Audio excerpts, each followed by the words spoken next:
This is the new Origin Cosmic Dawn in the Infernal species pack, where you have to go diggy hole. We've also got a complete breakdown on all 4 of the new Civics, from wanting low habitability to a Civic focus on living metals, a Total War Scorched World Herald Civic, and Planet Forgers, where you can actually live in volcanic worlds even if you're not Infernals. We've also got a look at the art of the Infernal ships. 4.1.7 has been released, and an update on the 4.20 beta and potential ship changes. Let's get into it. Cosmic Dawn Civics Infernal ship set. Cosmic Dawn. Like a warmer remnants in the Cosmic Dawn origin, your empire once thrived long ago. Your people awaken to a cold and hostile galaxy, and you have the opportunity to find and release your brethren and rediscover the past. We then get a juicy screenshot here, so let's break it down. We have the Mercdarian hierarchy with 2 of the new Civics, the volcanic habitability and the Eta alloy trait, and a new trait actually. Cosmic Dawn. We woke with only the faintest sense that we had ever fallen asleep. Even now, our strongest evidence of a time before comes not from our own memories, but from the complex technology that preserved us in stasis. Thousands upon thousands of pods, massive heat transfer systems, cauldrons churning molten rock. Beyond these bare mechanisms, clues to our origin were inscribed in the walls. Fleets of ships, scattering from cooling worlds to seek warmth amongst the stars. In search of answers, we left this underground birthing chamber. Across the surface of Zos Ilko, we discovered useful technology and resources. We've also found evidence of further facilities nested within the planet's crust. Some hold sleepers we might welcome as kin. And what of the stars? Are there others like us, still sleeping? If they exist, perhaps they can help us answer our most burning question: who are we? We then have the Cosmic Dawn origin information.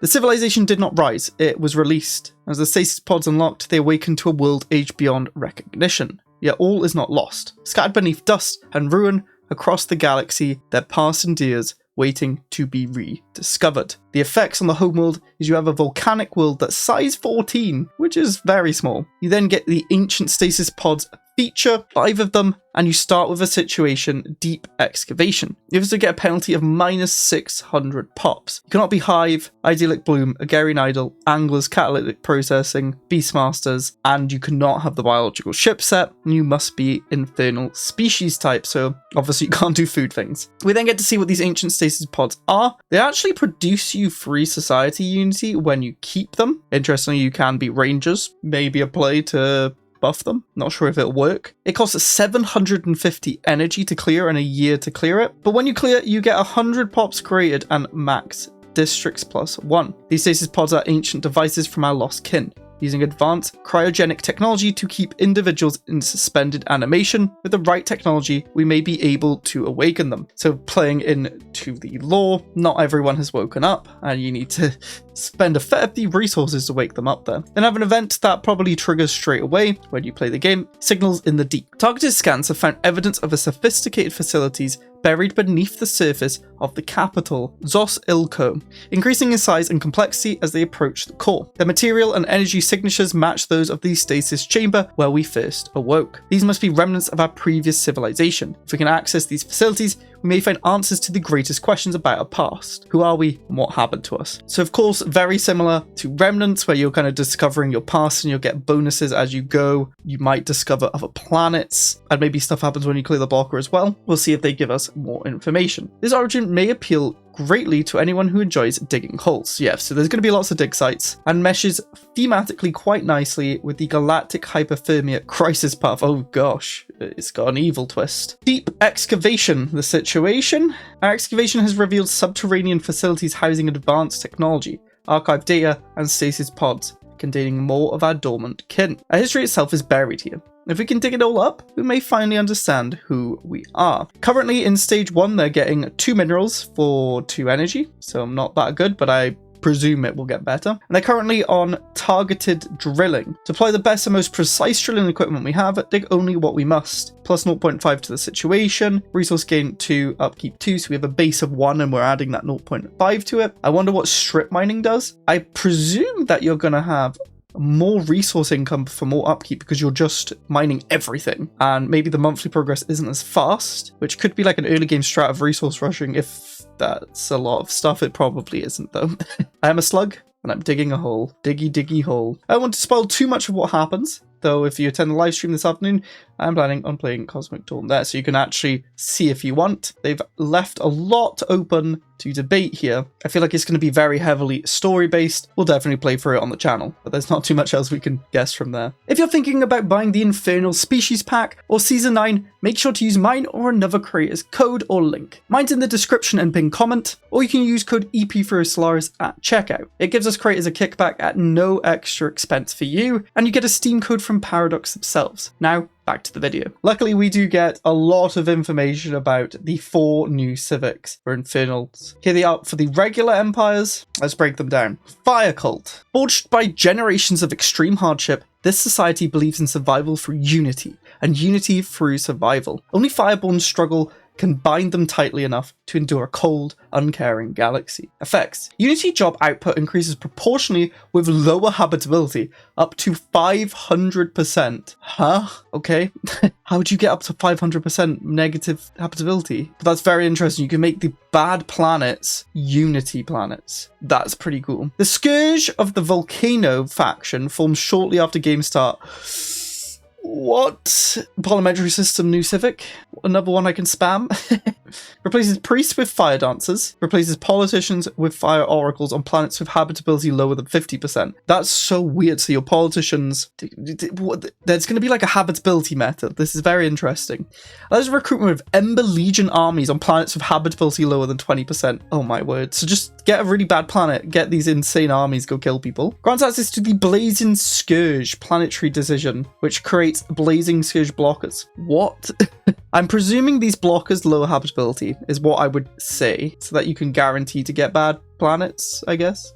And I've never seen this before in any civics or anything, but it says it synergizes with civics, superstitious beliefs, exalted priesthood, death cult, aristocratic elite, and merchant guilds. I believe what this means is because your politicians and priests are turning into something else, the things they give to priests and politicians also synergizes. I like how it says that. That's a really good quality of life feature. You should do that for everything. You have a council position, Pyromanic Priest, which per skill level lowers job consumer good upkeep by -3%. That is really nice for tech crushing, I can't lie. At level 10, that's a 30% decrease in consumer good upkeep. Insane. You do have to be spiritualist, and you cannot have the cybernetic creed origin, ocean paradise origin, and you can't be aquatic. A very interesting civic. It's using mechanics that exist, but makes us play with them differently because of habitability wanting to be low. We've not had that before. I really like that. Those are the sort of things I love when it switches up the gameplay. You have to focus on something really obscure. Really nice. Galvanic Synthesis. It blocks access to synthetic ascension. The society is able to synthesize regular alloys into living metals and molds its strength and shape-changing properties directly into their technology. You start with the living metal already researched. So this is the living metal civic. We've not had one of those. Hummels has a living metal sediment, which will probably give you living metals. Gain access to special edicts.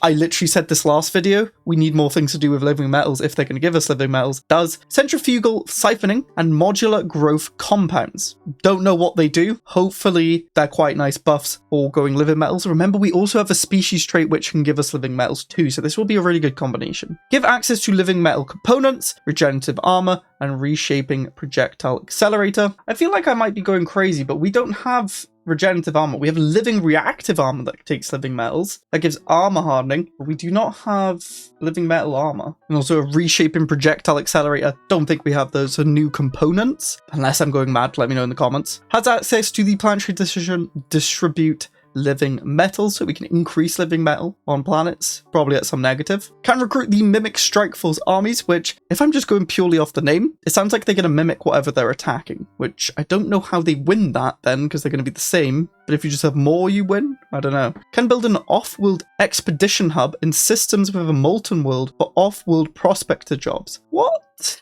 So I'm presuming that's on a starbase, but maybe it's in a planet that also has a molten world in it, and it gives jobs, which sounds like it will be on a planet. Modifiers, planetary infrastructure refund 100%. I'm presuming if you demolish, then you get a refund? Like 100% of it? That's insane. Just go and invade someone and demolish everything for minerals. Council position, Mime Tick Overseer. Empire effects per skill, physics from jobs 1%, engineering jobs 1%. That's good as well. I would like that.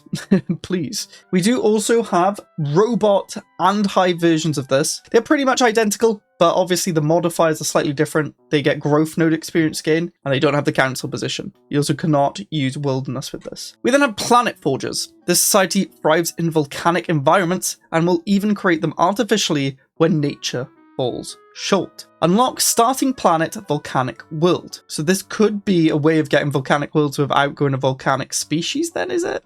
Guaranteed research option. Volcanic Forge, a new tech, can construct volcanic forge building, which adds thermotechnic mentors. Planets with a volcanic forge will gradually turn into a volcanic world. Oh, okay, so you can terraform them slowly using the forge. Guaranteed habitable worlds will be dry worlds, no matter what. Okay, there we go.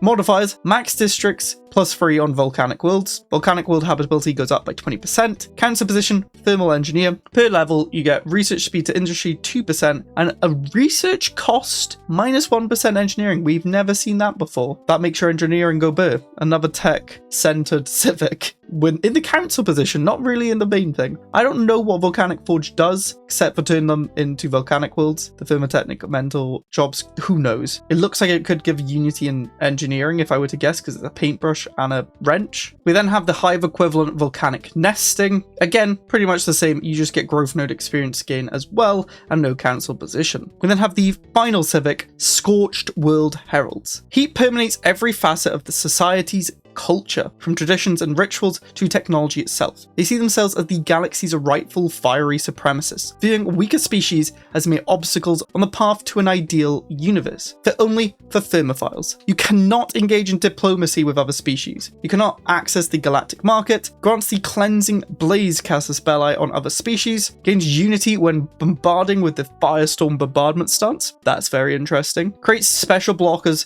with the seismic carpet bombing bombardment stance on the planet below. Ship modifiers get weapon range armor hit points, ship build speed 15%, naval capacity 50%, army health 40%, and research speed to materials 50%. The council position, Prime Scorcher, lowers war exhaustion gain by -2% per skill level, available to commanders.